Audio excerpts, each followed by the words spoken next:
How you doing there? Welcome back to Babylon Talmud. Today we're studying Daf Lamed, Daf 30 of Masechta Sanhedrin. Friends, yo friends. It's kind of a big daf, I guess. But I think it should be all right. I'm Taka. Right after recording this daf, I'm heading out to the airport. I'm going to be flying to the United States for like a month or so. So it's about to head out. Let me just roll up my sleeves quickly. Okay, it's like 4 a.m. So I got my second coffee of the day with me. So hopefully that'll help keep me caffeinated and on the ball. Here we go. All right, we signed off Chav Testament Bays, about 10 or so lines from the bottom of the Amud. Chav Testament Bays, about 10 or so lines from the bottom. Hay Odisa. There was a shtar hoda'ah. Okay, a document that basically says that Reuven owed Shimon $1,000, that he admitted in front of witnesses that Reuven admitted in front of Shimon, in front of witnesses, that Reuven owed Shimon $1,000, and they wrote up a document to that end. Now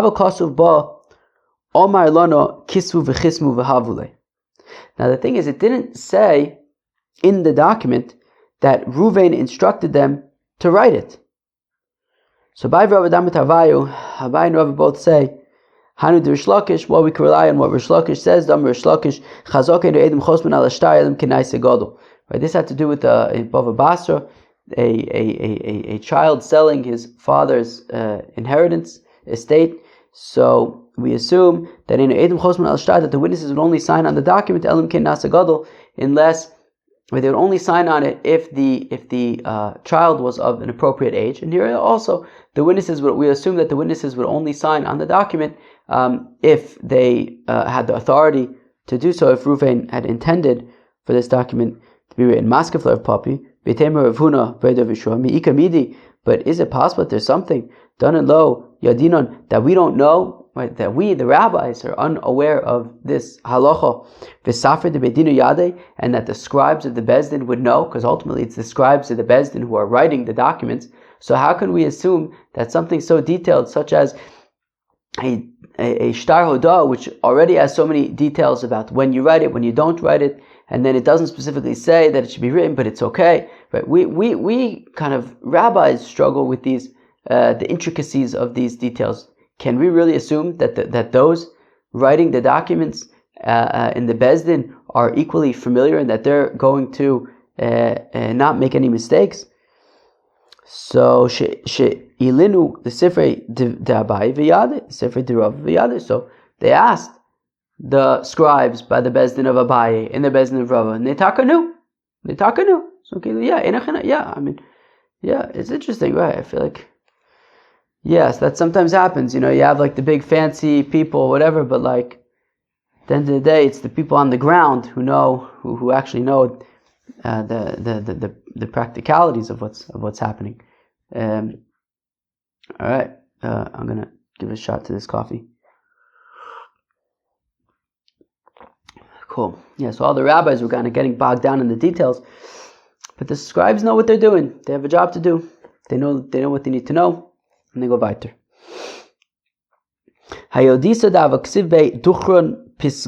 Interesting. So basically, there was a very unique document. What was unique about this document was that it very much looked not like a document of testimony, but a document that a court would write. I guess a kiyum shtaris kind of document, a document that a court would write, validating, I guess, that Reuven owes Shimon $1,000, rather than, it didn't have sort of the perspective of like, we witnessed that Reuven admitted in front of Shimon that he owes $1,000. We are witnesses here. No, this is like this is more of a sort of the energy of a court document, right? Duchrin Pizgomi. It's simply mentioning things. Reuven owes Shimon $1,000. The thing is that there weren't 3 witnesses signed on it. There were only 2 witnesses signed on it. So it was very much a court-oriented document rather than an a testimony-oriented document, but yet there were only two signatures on it, not three. And if it was a bezdin, I would expect three signatures, but there were only two signatures. So, the fact that there were two signatures, it seems like it's more of a testimony document, but the actual contents of the document seems very much like it would be a court document. So it's a very peculiar document. This is what we're trying to understand. Excuse me. So again, there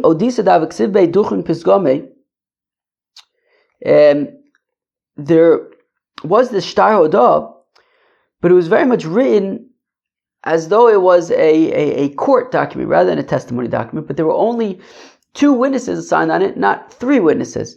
Everything in the document indicated that it was really a document written by a bezdin. However, there were only two witnesses signed on it. And it didn't say that we were initially three judges, but one of them died. So that's why there was like no explanation for why there would only be two witnesses. There was no indication of like, yes, we are a bezdin, and this is why there's only two signatures. No, it's just peculiar. On the one hand, it seems like it would have been written by a bezdin, but the fact of the matter is there's only two signatures, and there's no explanation for why there would only be two signatures, and it's just very peculiar. So for Ravina thought to say, Anu de Rish Lakish. Well, let's just rely on Rish Lakish. That Rish Lakish says that, look, the signatures would only be on the document if it was valid. And therefore, if this is a court-oriented document, and there are two signatures, we can assume that it was done properly by a court. Why aren't there three signatures? I don't know, but we can assume that it was properly done in court. But only two signed on it. Amalei Rav Nosson Bar Ami. Rav Nosson Bar Ami says to Ravina, that we say the following from Rava, Ki agavno chashina lebezdin toin. But no, actually, in such a scenario, we have to be concerned that maybe it was done. Maybe it was done in a bezdin of two. Maybe bezdin made a mistake. Maybe they thought that you can only have two people in a bezdin, but really you have to have three. And actually, the whole thing is actually faulty. That it was a court document, but written by an invalid court because there are only two. There weren't three. Maybe they made a mistake. Maybe it is a problematic document. Rav Nachman bar Yitzchak says, Rav Nachman bar Yitzchak, ikosav ba beidina sula tzarich. Says Rav Nachman bar Yitzchak, but if it says anywhere in the document that it was written by a bezdin, okay, then we can assume that it was written by a proper bezdin of three. But then bezdin chotzafu. But wait, maybe it was written by a chutzpahdik bezdin, which would not be ideal. Because after Shmuel says that if two people judge, it's valid at the end of the day. But they're called a impudent, maybe bezdin, bezdin of shmendriks, of nudniks. So maybe it was taka written by a bezdin of shmendriks. The Chosav Bey Beidina de Ravna Ashi. Yeah, but it says on it that it was written by the bezdin of Rav Ashi. They would only write a document. They would only if it was right. They're saying that it was written by the. It says that it was written by the bezdin of Rav Ashi. Therefore, we can assume that it was written properly with three judges. But then Rabbana Devei Rav Ashi Kishmuel Svirlu. But maybe the rabbis in the bezdin of Rav Ashi hold like Shmuel, and maybe they were being a chutzpahdik bezdin. Yeah, but it says in the document that Rav Ashi told us to write it, and if Rav Ashi was there and instructing them to write a document, we can assume that it was there was initially three judges there, and in that case it would be acceptable. Okay, I'm going to drink more coffee.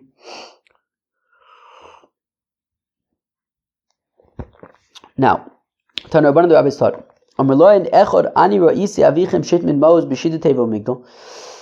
if somebody says to Yisoimim, to orphans, that I saw your father hid money in a shida teva or migdal, I don't know, some kind of a box. Ve'omar shalploni ein shamaiser shein. The thing is, he said that they belong to somebody else.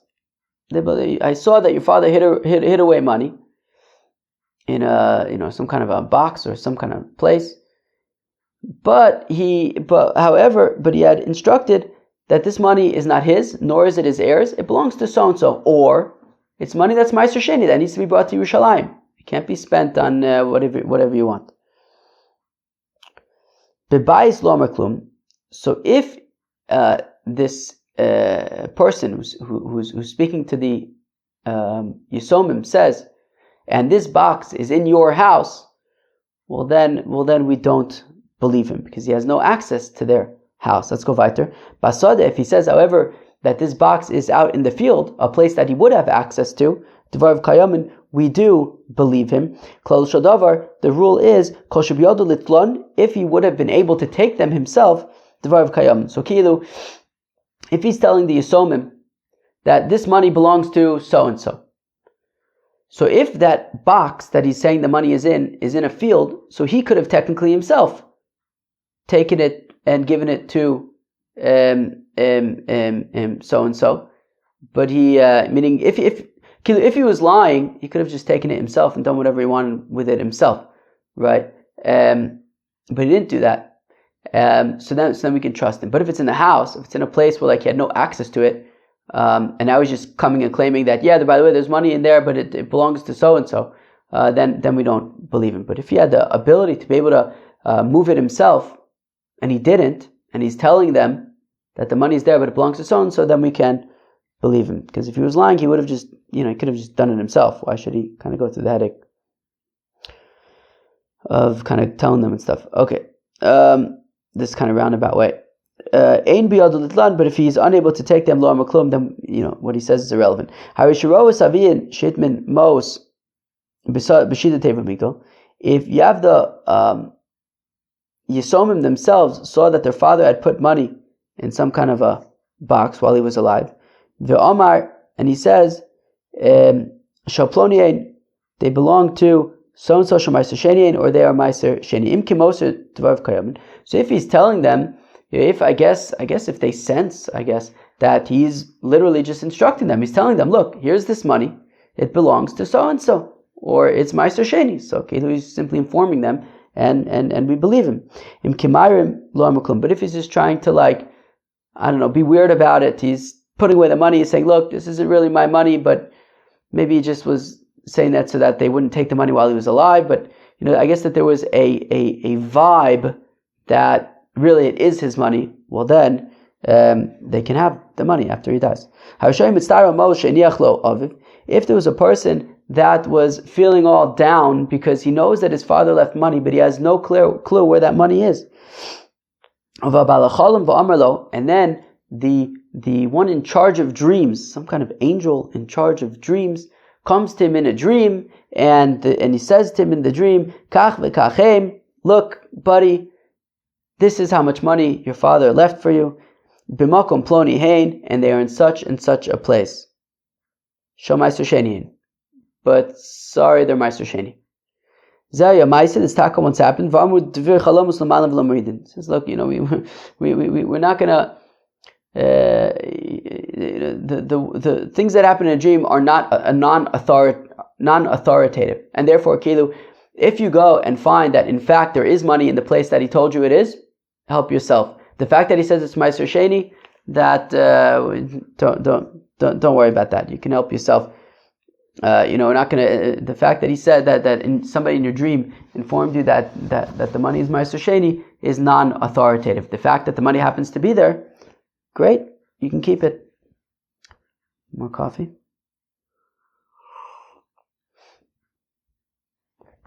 Weiter. Okay. So we talked about in the Mishnah, if two say innocent, one says guilty, so then innocent. So what exactly do they write on the document? Okay, there was deliberations. Two said innocent, one said guilty, or fakir, two said guilty, one said innocent. What exactly do they write on the document, on the verdict document? Rabbi Yochanan Amar Zakai. Rabbi Yochanan simply says that they simply write innocent.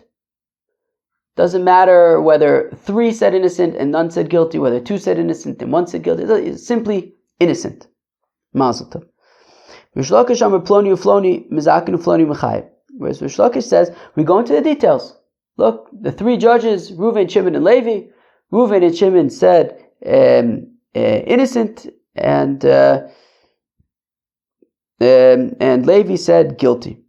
Rabbi Elazar Amar says, Rabbi Elazar midivrein nizdake ploni, whereas Rabbi Elazar kind of is more of like a middle ground. You have Rabbi Yochanan on the one hand who says we simply say innocent, no other information. You have Rish Lakish who says we give all the information. Reuven and Shimon said innocent, Levi said guilty. Rabbi Elazar has kind of a middle ground where he says, look, there were deliberations. It was not unanimous. There were different opinions, but in the end, innocent. So Kilu, he makes it clear, not clear, I wouldn't say crystal clear, but Kilu, the point is that you indicate that it was not unanimous, that there was, since it's a Beis Din of 3, so 2 said innocent, 1 said guilty, but we're not going to tell you who they were. So we tell you that it was 2 against 1, but we stop short of saying who they were specifically. Again, midivrein, from the deliberations, nizaka ploni, so and so is innocent. My benai, what is the nafkamina? Why? What's the difference if you say innocent, or if you say specifically who said what, or if you simply say that based on the deliberations it turns out he's innocent? Eike benai, the nafkamina is lishalume. Well, what if there's a scenario where the Beis Din has to pay? What if there's a scenario where the Beis Din has to pay? So according to Rabbi Yochanan, who simply says innocent, and we don't give any sort of distinctions between who said what. So if it turns out that they mistakenly said Reuven, let's say, doesn't have to pay, and then they made a mistake, so now they have to pay Shimon themselves. So, right, because they said Reuven's innocent, he doesn't have to pay Shimon. So they turned out that for whatever reason they were wrong in such a way that they would have to pay. So then, according to Rabbi Yochanan, who makes no distinctions between the judges, so then all of them have to pay. If it was $300, each one pays $100.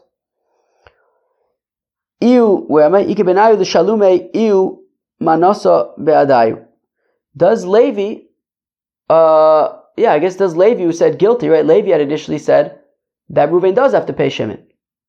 The other 2 said Reuven does not have to pay Shimon. So Reuven does not pay Shimon. Turns out that they were wrong, and now they have to pay Shimon. Does Levi have to, participate in the payment? So the demand Amar Zakai Mishalim, according to Rabbi Yochanan, who says simply Zakai, innocent, and there's no distinctions between who said what.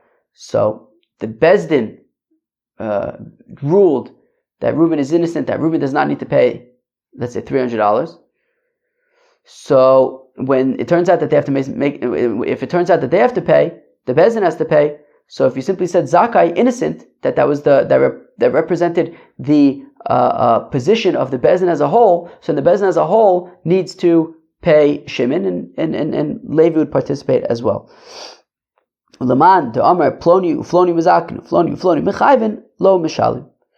Whereas according to Rish Lakish, who gets into the details, and he says that Reuven and Shimon say innocent, Levi says guilty. So the reason why we say Levi says guilty, or the fact that we write that Levi says guilty, means that if the Beis Din does need to pay, only those who said innocent, Reuven and Shimon, would have to pay. But Levi, we have on record that Levi said guilty. Levi had initially said that Reuven had to pay, so he was voted out, but he's not responsible. We have on record that he should not be held responsible for the faulty ruling. But now, according to Rabbi Yochanan, who says that when the Beis Din simply writes Zakai, innocent, what's the word I'm thinking of? Vindicated? No, I don't think it's the word I'm thinking of. But anyways, exonerated maybe? Anyways, when Beis Din says innocent, so we said according to Rabbi Yochanan, all of them have to pay, because that reflects the position of the Beis Din as a whole. But let Levi say, wait, why do I have to pay? That's unfair. If you would have listened to me as I was arguing till my face was it red in the blue in the face? Right? You also wouldn't have to pay a nickel. So I don't know, why should I be responsible to pay? I kept on saying my position. I kept on saying that Reuven is guilty. That Reuven is guilty. Well, it's funny because I'm using Reuven as the borrower, but also Reuven, Shimon, and Levi as the judges. But anyways, okay. So Levi, the judge, is saying, "Look, I was arguing the whole time, that he was guilty. Why should I be stuck paying?" So Eli Benai, rather the nafkamina is Lishalume inu manosa didei. No, so the question is, okay, yeah, sure. Levi is going to be off the hook. Because sure, it's a valid argument. Like, if you would have listened to me, then nobody would have to pay anything. Why am I now being punished? Okay, that's a valid argument. Okay, so Levi doesn't have to pay. Now the question is, do Reuven and Shimon, the other judges, do they have to pay the full 300, or do they only have to pay their part? Right? Meaning there were 3 judges, right? The verdict was for $300. Each technically is responsible for 100. So do Reuven and Shimon only have to pay 100 each, or do they also have to cover Levi's part, so they have to pay 150 each? So the Mandam Zakai Mishalmi, according to Rabbi Yochanan, who says simply Zakai, well then, yes, the court ruled that he's innocent when really he was guilty, and therefore the court is responsible to pay Shimon, Shimon the plaintiff, Shimon the lender. Let's say the lender, right? The court is responsible to pay the lender, and therefore Reuven and Shimon the judges have to each pay $150. They have to cover Levi the judge's part. The Madam Ploni Ufloni Mazakin Ufloni Mechayvin, according to Rish Lakish, who says Reuven and Shimon say innocent, Levi says guilty. The reason why we're giving that breakdown is to indicate that in the event that the Beis Din has to pay because they made a mistake, Reuven and Shimon are only going to be paying their parts. Levi's part is, as was recorded, Levi had said guilty, so he's not. His part is, he's not going to have to pay. Only Reuven and Shimon are going to be paying their parts 100 each. Right? Lo Mishalme, they wouldn't pay for Levi's part. Zakai Mishalme. But now according to Rabbi Yochanan, who says simply innocent, and therefore they have to pay, Reuven and Shimon have to pay for Levi's part, Vilemu Le, but let them argue with Levi that, wait, why should we have to pay for your part? Ilav at ba'adon, but look, at the end of the day, yes, we know that we said innocent and you said guilty, and therefore the verdict was innocent when really it should have been guilty. We get that. But let me tell you something. If you weren't here with us, then we wouldn't have been able to make that verdict. We need 3 to have been in the Beis Din. If you weren't here, we would have been unable to say innocent, and we wouldn't be in this position that we are in now, where we ruled a certain way, and now we have to, pay for it. So the fact that you were with us is what enabled this situation to happen. So therefore, you should bear a certain amount. You should also bear in the responsibility because you sort of participated in the verdict, even if you argued against the ultimate verdict, but you were still part of the Beis Din, a critical part of the Beis Din, that without you, Beis Din would not have actually been able to rule anything. So you also should have to bear part of the responsibility as a participant in the Beis Din that verdicted this verdict. Right? So ilav baidan, if you wouldn't have been with us, lo avasalik dina midi. Well, then there would not have been any verdict. Rather, it's a much more simple thing, actually. The reason why Rabbi Yochanan simply says innocent and doesn't say who says what is because we don't want don't be like slandering in your nation. You don't want to have a situation where you go to Beis Din, Reuven and Shimon say innocent, Levi says guilty, and now we know exactly who says what, and everyone knows, okay, Levi's the one who says guilty, Reuven's the one who says innocent, and it kind of leads to that scenario in the Mishnah where the Mishnah had specifically said that we don't want judges saying, by the way, I had said you were innocent, they said guilty, what can I do? We want to avoid these kind of sticky scenarios. Therefore, Rabbi Yochanan says, look, we simply just say Zakai, innocent. We don't get into the details of, you said this and you said that. Rabbi Yochanan Zakai mishum lo selech rochel. So Rabbi Yochanan says we simply say Zakai, blanket, because we don't want to get into the details about who's saying what. Rish Lakish Amar, whereas Rish Lakish says Ploni Ufloni Mazakin, Ufloni Ufloni Mechayvin, whereas Rish Lakish gets into the details about who says innocent and who says guilty, Mishum Demerze Keshikra, because we want to be transparent. If we simply just say innocent, you're like, wait, but why? Innocent? I went to Beis Din, witnesses, interrogations, this and that, for a one-word answer? I want to know, right? Are you paying? Whatever it is. I want to know why are we innocent? Who said what? Whatever. So Rish Lakish says, no, we get into the details because it's the litigant's right to know exactly what happened in this case. Otherwise, it looks sort of shady. Reb Elazar Islay Demar Islay Demar, whereas Reb Elazar is trying to balance the two. On the one hand, he's concerned about Loselech Rachel. On the one hand, Reb Elazar is saying, look, we don't want to be saying you said this, you said that. It's a little bit icky, right? But at the same time, we do want to have a certain level of transparency in the Bezdin. Hilkoch Kazve Achi Midivreim Nizdaka Ploni. Therefore, Reb Elazar comes up with a middle ground, which is, look, say kind of from our deliberations, it turns out that that the borrower is innocent. Kilu, meaning, so that way you're not kind of getting into you said, who exactly said what, which is like a little bit icky. But at the same time, you're not simply giving a one-word answer. There's like, look, there were deliberations. It was not unanimous. We did go by the majority. 2 said innocent, 1 said guilty. We're not going to tell you who they are because that's icky. But kind of there was sort of complexity. There was consideration and sort of deliberation that went into this verdict. Wow, this taka is a big daf. Like 25 minutes in, and we're still plugging it. I'm telling you, as I said, I think yesterday. I mean, Sanhedrin's really been more demanding than I was anticipating. It's really been quite demanding. So when after they finish, right? So initially the witnesses, and then the deliberations, and then they bring them in. The question is, Laman, who are we bringing in at the end? And if we're talking about the litigants, Hasam Kaime. Well, weren't the litigants there the whole time? Where did they go? Ella le'edim. Rather the witnesses. 1 second. Okay. Rather it's the witnesses. Where am I? Okay. Rather the witnesses. Okay, come on, who's that like? Delok Reb Nosson.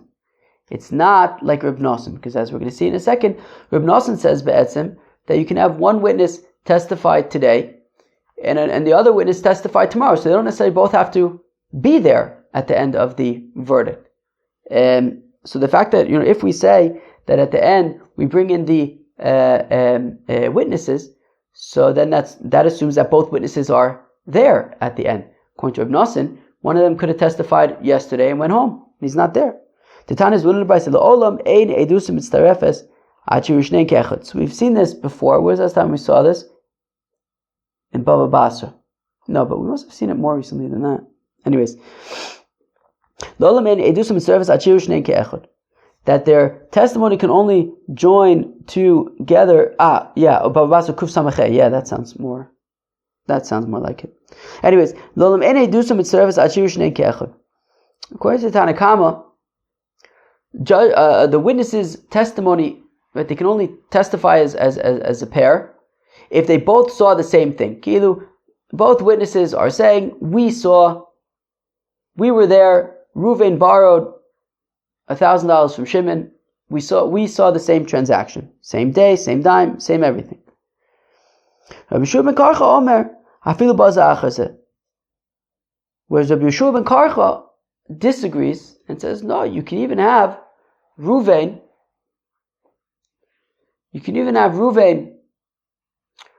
say, look, you can even have, the first witness say, I saw Reuven borrowed $1,000 from Shimon on Sunday. And the second witness says, I saw Reuven borrowed $1,000 from Shimon on Monday. So they're testifying about 2 separate loans. But at the end of the day, what we know for sure is that Reuven owes Shimon at least $1,000. If we merge together the 2 testimonies, we have 2 witnesses testifying that Reuven borrowed $1,000 from Shimon. Sure, they're testifying about 2 separate instances, one on Sunday, one on Monday. So, okay, sure, so they're testifying about 2 separate things, but they're testifying about the same thing.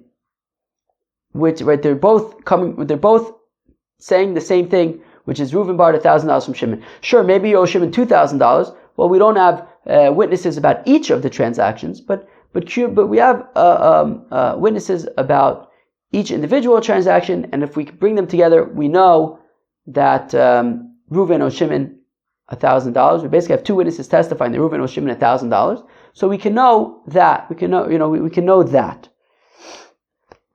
And now, in terms of not seeing what happened, but in terms of now testifying about what happened, the Tanakama says, Tanakama says they both must testify together in Bezin. Reb Nosson Omer, whereas Reb Nosson says, Shomen Devar Shalzeh Ayom, Uchshavu Chaver Lamacha Shomen is Devar.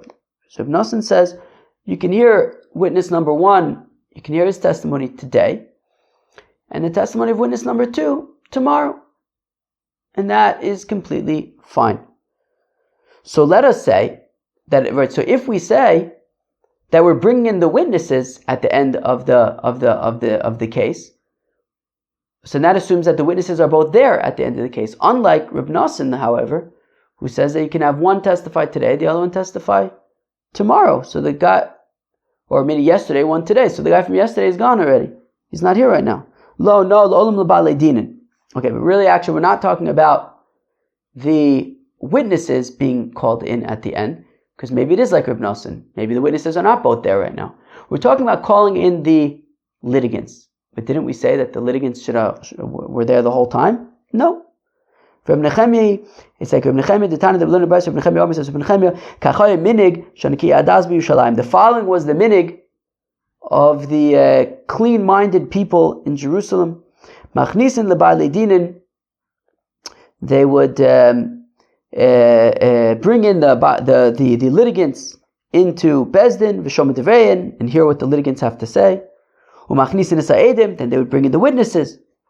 V'shom Devayin. They'd hear what the witnesses have to say. Umotziin osan lachutz. And then they would say, okay, now everybody leave.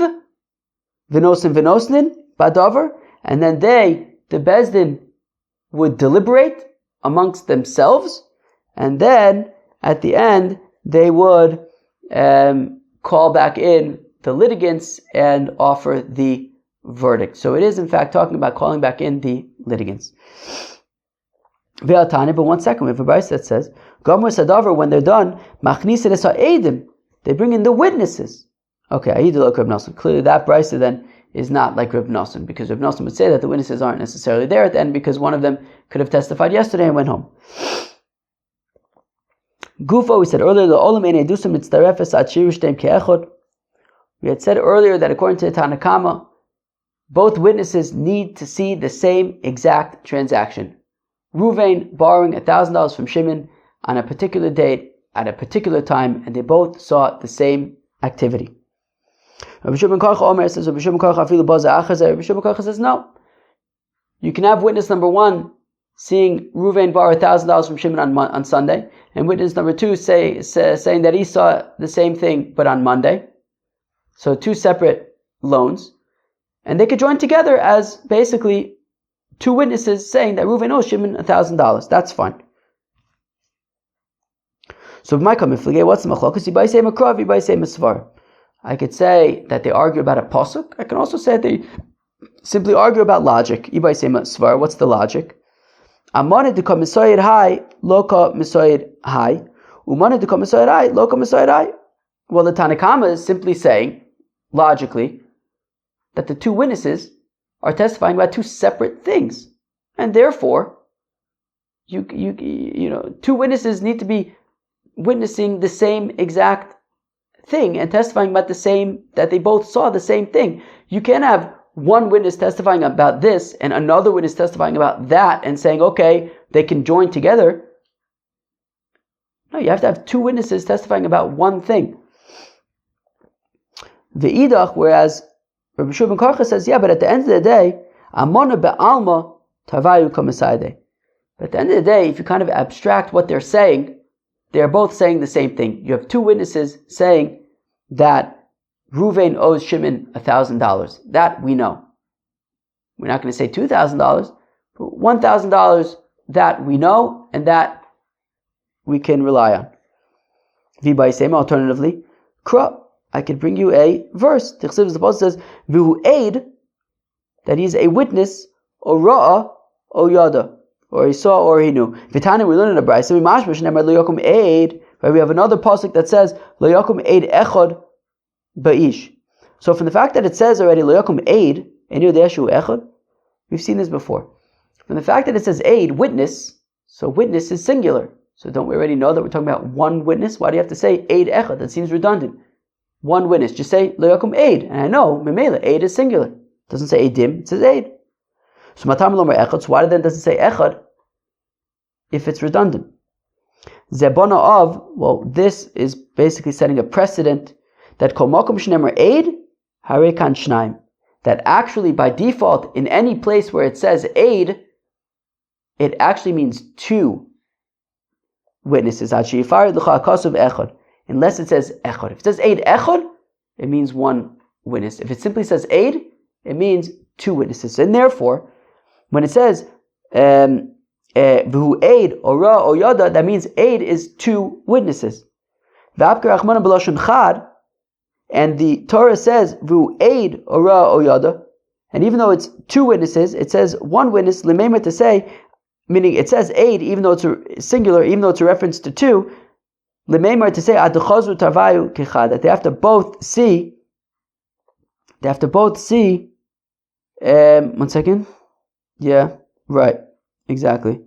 That they have to both see. I think maybe what it's saying is kiluvu aid or ra'ah. I think maybe the point is that like it's comparing ra'ah to aid, and we're saying that even though there was two, you need two witnesses, but it says aid, which is singular, to say that they have to both see it as one. They have to see the same thing.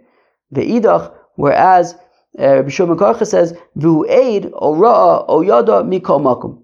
No, that as long as they've seen, even if they don't necessarily see together, as long as they've seen and they're testifying about the same principle, which is that Reuven owes Shimon $1,000, that is enough. Drink a little bit more coffee.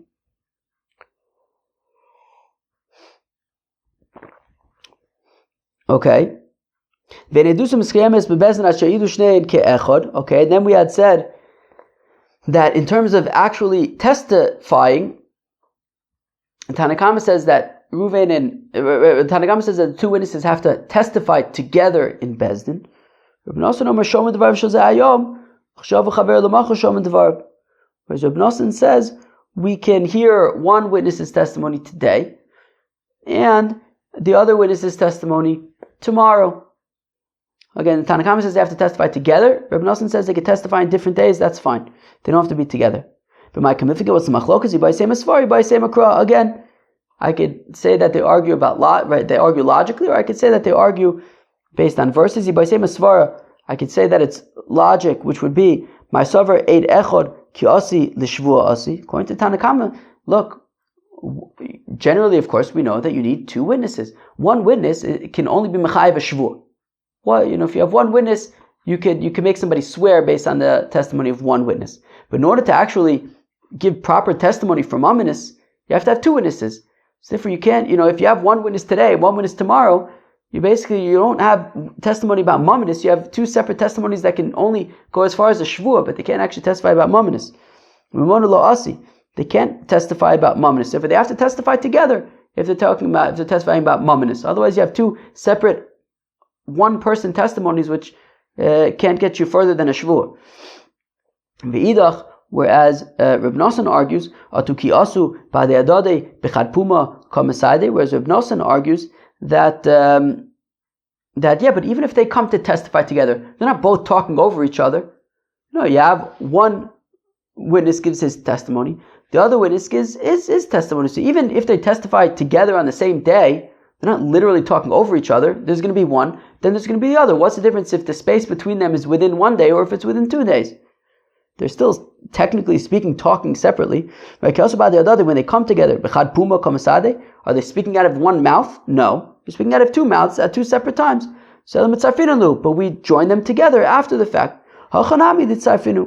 So here also it's join them together after the fact. Sure, they were on 2 days, not 1 day. So what? You had one testimony, then the other testimony. So let's join them together according to Reb Nosson. Or I could argue that the machlokes is about a verse. Im lo yagid v'nasa avono, right? That it says Revu Eid o Ra'a o Yada, and then it says Im lo yagid v'nasa avono. That if he knows testimony and he doesn't give it, right? He doesn't say it. So we said Revu Eid o Ra'a o Yada. So it's talking about seeing, witnessing the testimony. But then it says Im lo yagid, if he doesn't testify about it. So now we're getting into the testimony. And both the Tanakama and Reb Nosson in the Seifa about the testimony agree with the Tanakama of the Reisha that they have to see it at the same time. So the question is, if when we say that you have to see it at the same time, witness it at the same time, do you then also have to testify about it at the same time, or is that a separate thing? And the question here between the Tanakama and Reb Nosson about do the witnesses have to testify at the same time, is a matter of do we juxtapose the witnessing to the testifying. The Tanakama says yes, and just like they have to see it together, they have to testify about it together. Whereas Reb Nosson says no, the seeing has to be together, however the testifying can be separate. Reb Shimon ben Eliyakim have mishtakir olei de Reb Yossi bab Chanina lemismechei. Reb Shimon ben Eliyakim was chalishing to give smicha to Reb Yossi bab Chanina. V'lo kam estayei milsa, it just simply wasn't working out. Yom echad Abu Yazvei kamei to Reb Yochanan. One day, Reb Shimon ben Eliyakim and Reb Yossi bab Chanina were sitting before Reb Yochanan. Omer lehu, and Reb Yochanan says to them, Mi'ika diyada, is there anybody who knows?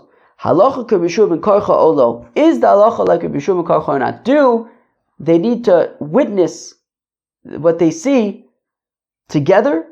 Or can it be on separate days? Can it be one after the other? Omar le Reb Shimon ben Eliyakim. So Reb Shimon ben Eliyakim says to Reb Yochanan, Dein yada. He knows, pointing to Reb Yossi bab Chanina. Omar le leima ezo. So Reb Yochanan says to Reb Yossi bab Chanina, okay, nu zokt. What is it? Is the halacha like Reb Yeshua ben Karcha? Amalei lismechei ma'ar bereisha, to which Reb Shimon ben Eliyakim interjects, says, wait, first give him smicha before he answers. Samchei, okay, fine. So Reb Yochanan gave smicha to Reb Yossi ben Chanina.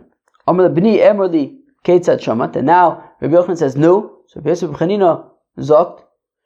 So Amalei, so Reb Yossi ben Chanina says, Kach shamati, this is what I heard. Shemod Reb Yeshua ben Karcha le Reb Nosson. The Reb Yeshua ben Karcha agrees, he admits to Reb Nosson. Like Reb Yeshua ben Karcha, who says that the testimony can be seen, that the witnessing can happen separately, right? You can have one witness testifying about a loan on Sunday and the other one testifying about a loan on Monday, but they could join together. And Reb Yeshua ben Karcha would be in line, he would agree with Reb Nosson that also when it comes to testifying, they could testify on separate days.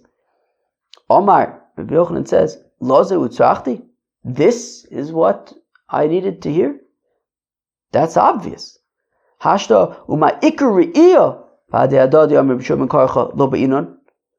That obviously if Reb Yeshua ben Karcha says that even at the core of their testimony, the main thing that they're seeing can be different. Hagadami Boya, testifying about it, kind of more of a Facebook meta kind of thing, kind of about what they actually saw. If they don't actually even need to see the same thing, well then certainly they could testify about it separately. That's less of a chiddush. Amalei ova alis lo tered. Rabbi Yochanan says, look, nonetheless, since you already received smicha, you can keep it. Reb Zera says, Reb Zera shmamina, we learned from here, Gavarabba came to the Samich Samich. Oh, interesting. Who's the Gavarabba? Oh, interesting. I thought that, wait, let me just look up something quickly. That once a great man, says Rabbi Yossi, has been ordained. Okay. I just had second thoughts. Does it mean once a great person ordains? Like, is it because since Rabbi Yochanan gave the smicha, it stays? No, it's saying that once a great person is ordained, such as Rabbi Yossi, Rabbi Chanina, it sticks, even though it sounds like in hindsight, Rabbi Yochanan was kind of gave him smicha, hoping that he would hear a more interesting answer from Rabbi Yossi, Rabbi Chanina, but nonetheless, he gave the smicha, and it sticks. Well, is Taka turning out to be a long daf? I guess I expect it to be a long daf, but I think it might be closer to an hour. I'm not sure that I expect it to be an hour, and I have to get to the airport soon. I still have plenty of time. I still have about 4.5 hours to my flight, so I'm doing fine. But obviously I have to wrap up Babylon Talmud, finish packing up a few things, get to the airport. But I should be okay. Fine. Where am I? Okay. Amar B'chia bar Oven, says B'chia bar Oven, Amar Rav.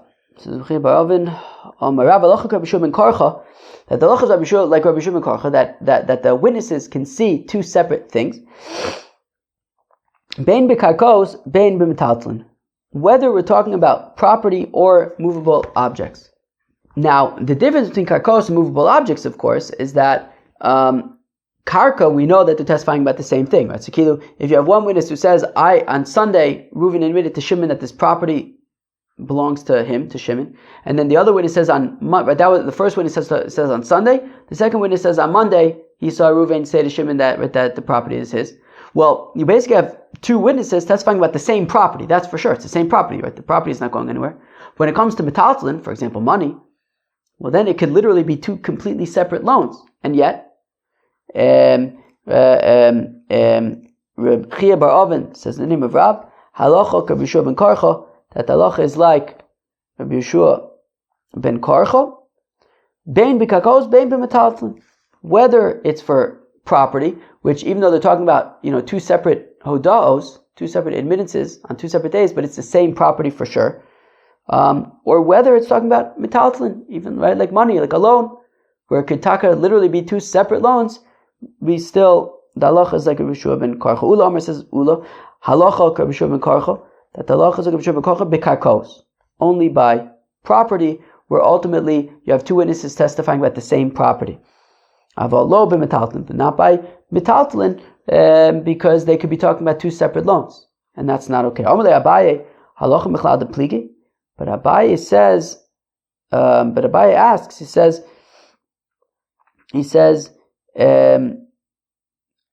by Ula saying halacha Rabbi Yeshua ben Karcha b'karkos, that the halacha is like Rabbi Yeshua ben Karcha implies that needed to have been said, that there's a machlokes about it, that the Chacham disagree, and say that by karkaos, two witnesses cannot join together from two different days. And therefore, Ula has to say, the halacha is like Rabbi Yeshua ben Karcha, that they can join together, even though they're testifying about two separate days by karkaos. But Abai says, but doesn't everybody agree with that? Why do you have to state that the halacha is like Rabbi Yeshua ben Karcha b'karkos? Doesn't everyone agree that the halacha is like Rabbi Yeshua ben Karcha b'karkos?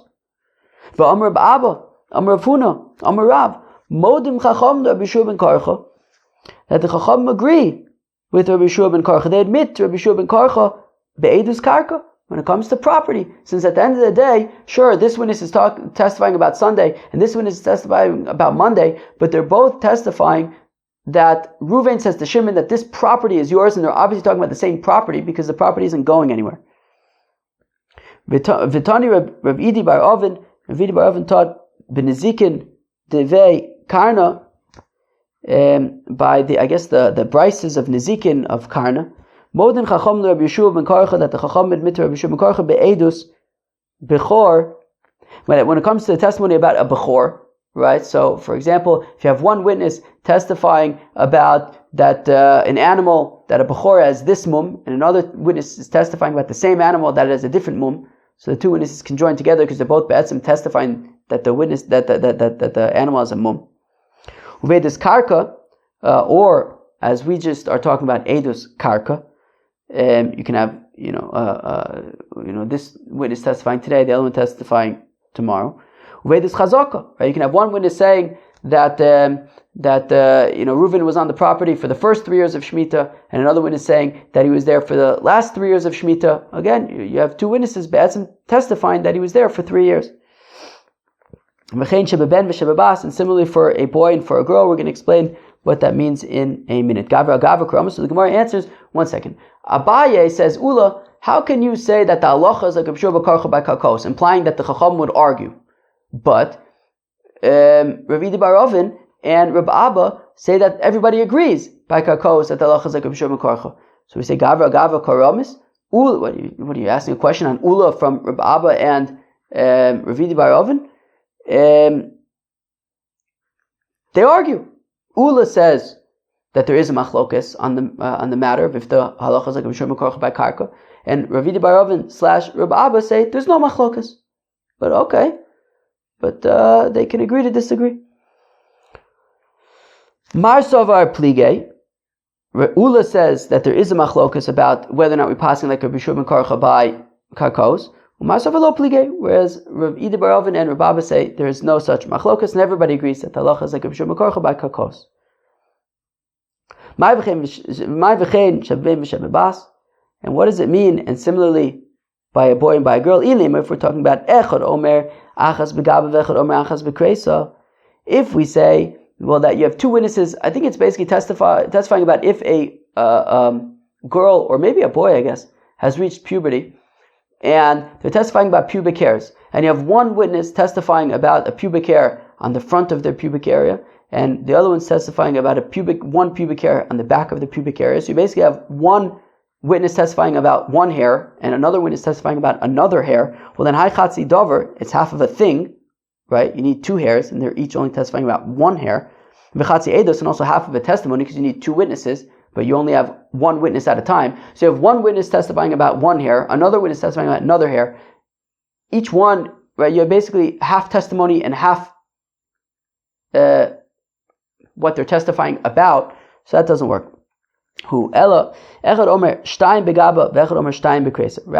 if one of them says, I saw two pubic hairs, but on the back, the other one says, I saw two pubic hairs, but on the front, but jointly they're saying, right, you have two witnesses that are separately testifying that this person has reached puberty, that there are two pubic hairs. Well, then we're saying that they could join together, and that's like Rav Yeshua ben Karcha. Rav Yosef says, Rav Yosef, Ana Amina Mishmei de Ula, that I say in the name of Ula, halacha ke b'shur mekorcha, that the halacha is like b'shur mekorcha, bein b'karkos, bein b'metaltlin. Interesting. Both by karkos and metaltlin. V'rabbanan also mi mechoza amrei, but the rabbis from mechoza say, Amr B'zera Mishmei de Rav, says Reb Shmeira. What? Shmeira. That's nice. Reb Shmeira. That's a nice name. That says Reb Zera, the name of Rab, b'karkos in aval metaltlin, avalov metaltlin. That Reb Zera says the name of Rab, that we're passing like a b'shur mekorcha by karkos, sure, but not by metaltlin. Rav the taime, and Rav is according to his reasoning, which is interesting, because initially we had said, by the way, about like 10-15 lines earlier, that Reb Priya bar Avin says the name of Rav, that the halacha is like b'shur mekorcha bein b'karkos, bein b'metaltlin, but now we're saying that Reb Zera says the name of Rav, that the halacha is like b'shur mekorcha b'karkos of a lo b'metaltlin, but anyways, okay. And we're saying Rav the taime, to say that Rav says that the halacha is like Rav Yoshua mekorcha by karkos, but not by metaltlin, would be consistent with what Rav says. Dama Rav, the Rav says Hoda achar halva mitzdarfe, that if be'etzim you have one witness testifying that on Sunday Ruvain admitted to Shimon that he owes him money, and the other witness testifies that that was on Sunday, the other witness testifies that on Monday the same thing happened, that Ruvain admitted to Shimon that he owes money. So Rav says that's acceptable, because they could be talking about the same loan, right? Reuven admitted to Shimon on Sunday, and then on Monday could be about the same loan. Additionally, if on Sunday what Reuven said to Shimon, right? If one witness saw Reuven borrow money from Shimon on Sunday, and then the other witness saw that Reuven admitted to Shimon on Monday that he owes the money, so again it could be the same loan. But halva achar oda lo mitzdarfe. But says Rav, if one witness saw that Reuven borrowed money from Shimon on Sunday and then borrowed again, the other witness says that he borrowed on Monday, well then we have to be concerned that they're testifying about two separate loans. Alternatively, if the witness on Sunday saw that Reuven admitted to Shimon that he owes money, and then the witness on Monday saw that Reuven borrowed money from Shimon, so again that would be a loan after he admitted, so it must be talking about two separate loans. And Rav is saying that would not join together, right? So, right, lo mitzdarfet, they would not join together. So, we see that Rav says that we do not pass in the b'shur mekorcha when it comes to metaltlin, i.e., if we're talking about two separate, if they're testifying about two separate things, like two separate loans, that would not join together. We don't pass in the b'shur mekorcha by metaltlin. But if we're talking about hoda achar hoda, or Hodah Achar Alva, where they could be talking about the same loan, well then they could join together. Reb Nachman bar Yitzchak, Ashkech Reb Nachman bar Yitzchak l'Rafuna bar Yeshua. Reb Nachman bar Yitzchak found Rafuna bar Yeshua. Omerle, and Reb Nachman bar Yitzchak says to Rafuna bar Yeshua, Ma'ishna Alva Achar Alva Delo. Wait, how come Rav says that if one witness testifies about Reuven borrowed money from Shimon on Sunday, the other one testifies that Reuven borrowed money from Shimon on Monday, they can't join together? Okay, because clearly the $100 that Reuven is that the first witness is testifying about from Sunday is different than what the second witness is testifying about from Monday, because they're two separate. They're each separate, right? One's testifying that he saw a loan on Sunday, the other one's saying a loan on Monday. So they must be two separate loans. We're talking about two separate things. Therefore, they can't join together. But shouldn't you have the same concern about Odah Achar Odah? Isn't it possible that what the first witness saw on Sunday, that Reuven admitted to Shimon that he owes $100, and then the other witness saw on Monday that Reuven admitted to Shimon that he owes $100, isn't it possible that Reuven's admitting to Shimon about two separate loans? Don't we have to be concerned about that too? So why are we simply saying, well, let's just assume it's the same loan? But what if it isn't? Right? Hodah Achar Odah Nami. Shouldn't we be concerned that Amana de Kamode Kamehai, Lo Mode Kamehai, that the $100 that Reuven is admitting to Shimon in front of the first witness on Sunday is different than what Reuven is admitting to Shimon in front of the second witness on Monday? Well, so it says Rav Yeshua it says Rafuna ben Yeshua, the Omar lehai Basra, that Reuven says to the witness on Monday, by Mana de Odoye le Kamach, that this $100 that I'm admitting in front of you today, Odoye le nami kamiplone, that is the same $100 that I admitted in front of the other witness yesterday. So he clarifies explicitly that it's the same mana, the same loan. Akati basu yoda kamal yoda, but still, okay, so the witness number 2 knows that he's testifying about the same mana from the day before, and that he's joining together with the other witness, with witness number 1, testifying about the same exact mana. But witness number 1 doesn't know that. He doesn't know that he and the other witness are talking about the same thing. Well, Reuven, the borrower, then goes back to witness number 1 from Sunday. The comment, he says to witness number 1 from Sunday, that when I admitted in front of you on Sunday that I owe $100 to Shimon, I also the next day on Monday admitted about the same loan to witness number 2, and now witness number 1 and witness number 2 both know that Reuven was admitting to Shimon about the same loan. To which Rav Nachman bar Yitzchak says to the Funa bar Yeshua, wow, thank you so much. Now you have settled this question for me. You have settled my mind. To which Rabbi Yeshua ben Levi says, Rabbi Yeshua ben Korcha says, no. Rav Funa bar Yeshua says, really? I've settled your mind? My nichusa. What's so good about what I answered? The Rava, v'itemer of Sheshes, shada banarga, because Rava, or possibly of Sheshes, basically killed that answer by saying, Lav haynu odah achar avah. But isn't that be'etzim then the same thing as odah achar avah? We had said that odah achar avah is mitzdarif. That kilu, if witness number 1 sees that on Sunday Reuven borrowed money from Shimon, and witness number 2 on Monday sees that Reuven admits to Shimon that he owes money, so we said that that's fine, because we could say that on Monday Reuven admitted to Shimon about the loan from Sunday, and therefore we could say that they're talking about the same thing. But shouldn't we be concerned that maybe they are two separate loans? In which case the answer would have to be, well, Reuven said to Shimon, Reuven said to witness number 2 that I'm admitting to you about the loan from yesterday, and then he goes back to witness number 1 and saying that, yeah, by the way, you saw this, but I admitted to the other witness on Tuesday. It would end up having the same, sort of protocol, in which case Hodah Achar Odah and Hodah Achar Alva end up being the same thing. So why do I need both of them? Amalei, to which Rav Nachman bar Yitzchak says to Rafuna ben Yeshua, Hanu deshmir li alaychu. Wow, this is what I've heard about you. The Ramisu Diklev is Kifilu, that you knock down trees and put them up and knock them down and put them up, and you give answers and questions and all sorts of things. Nardai Amrid, the Nardaeans say, Bein Odah Achar Odah, whether it's admitting on Sunday and then admitting again on Monday, whether it is borrowing on Sunday and then admitting on Monday, whether it's borrowing on Sunday and then borrowing again on Monday, whether it's admitting on Sunday and then borrowing the next day on Monday, nonetheless, mitzdarfos. In all of those cases, it's mitzdarf kaman, K'Yeshua ben Karcha, like Rabbi Yeshua ben Karcha. Wow. Whew, what a daf. We did a million things on that daf. Wow. I don't even know where to get started.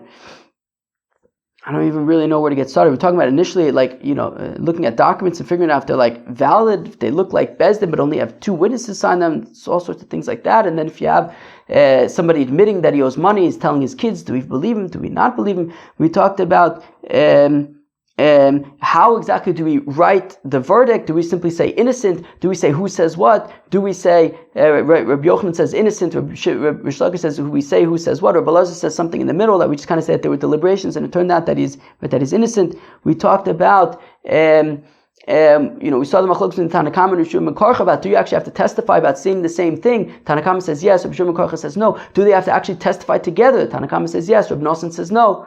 Right? All sorts of interesting things like that. Then we talked about a dach, right? Depends. It's karka when they're talking about the same thing, but maybe not metaltlin, right? Do we pass like a b'shum karka only by karka or by karka and metaltlin? All sorts of things like that. Lots of stuff. I have to run to the airport. Peace out.